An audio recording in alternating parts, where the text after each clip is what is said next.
The slasher film, a hallmark of the horror genre. Whether it be a masked killer terrorizing a small town to evil spirits that stalk our dreams, we just can't get enough of these diabolical murderers and their even more diabolical kills. But why?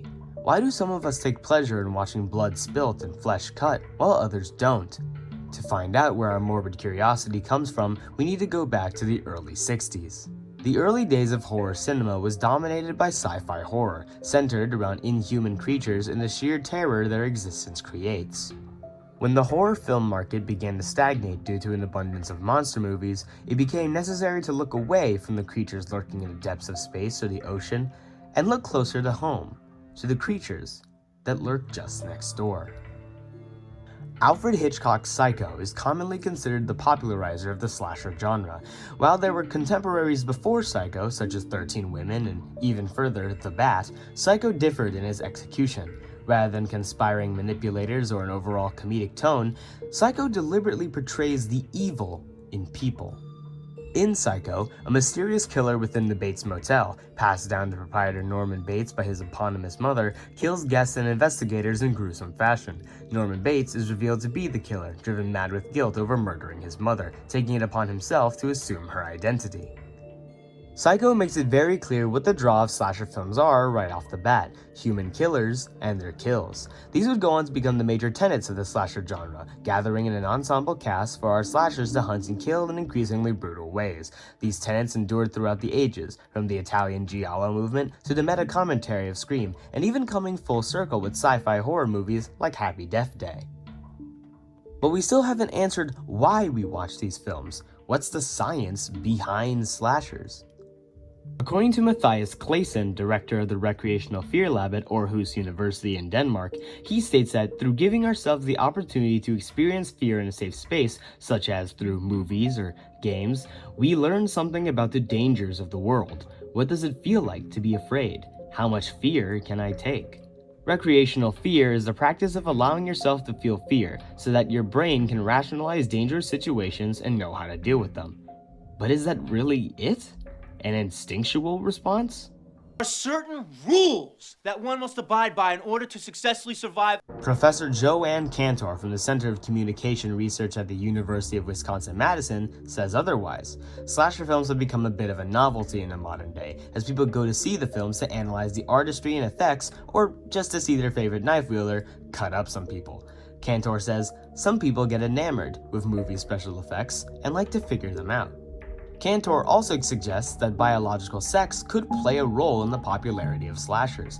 Cantor states that men often like scary films as date movies because women are more likely to seek physical closeness when they're scared. So even social norms play a role in our love for horror and, by extension, slashers. But what about the morals of slasher films? Is there a moral argument to be had in the first place? The question on everyone's minds is, does violent content cause violent behavior?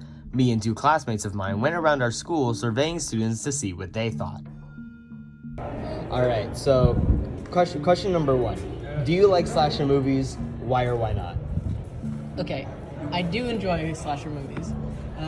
Mainly because I hate horror movies, right? But a slasher movie is a different experience. There's no paranormal creature trying to murder you. It's someone real. Okay, so do you not consider slasher movies horror movies? I do not. Oh, okay. Well, that's fair enough, I guess. Do you think slasher movies desensitize people to violence? Not particularly. No more than any video game would. That's fair enough. What do you think is being desensitized to violence? How would you define that? Okay. Someone who sees the act of violence as not important. Like, say, someone decides, I'm gonna go out and shoot every random person I see on the street. Right, okay, I see. So yeah, you're saying that slasher movies don't do that? No. Right, okay. Do you think that violent content causes violent behavior? Not necessarily. I think it is a person's mental state that will lead to violent behavior.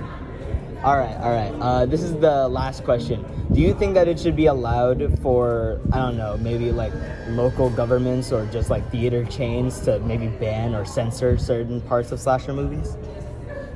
That's their decision, not ours, but I personally don't like agree with it. All right, fair enough. Thank you for your time. Do you like slasher movies? Why not? I don't particularly like to watch them because they give me nightmares. Okay, do you think slashers desensitizes people to violence?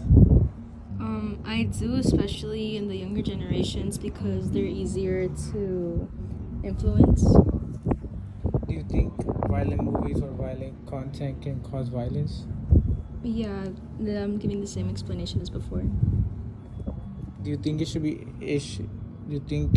be possible to ban or censor slasher movies? As long as adults are the ones watching it, I think it's fine.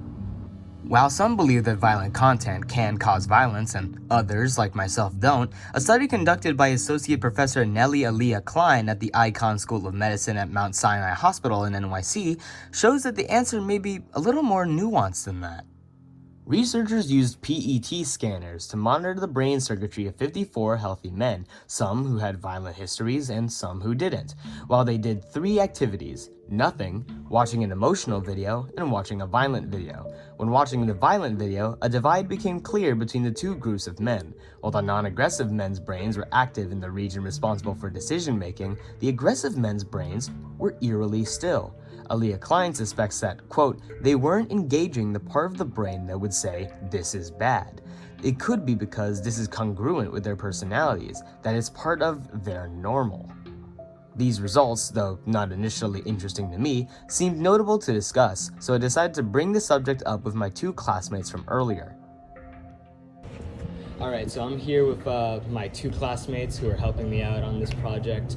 So, So, you guys might be interested to hear that there was a study that was conducted where... What do you guys think about that? Probably because they were already used to like, that much violence. They didn't get as interested in it as the people that were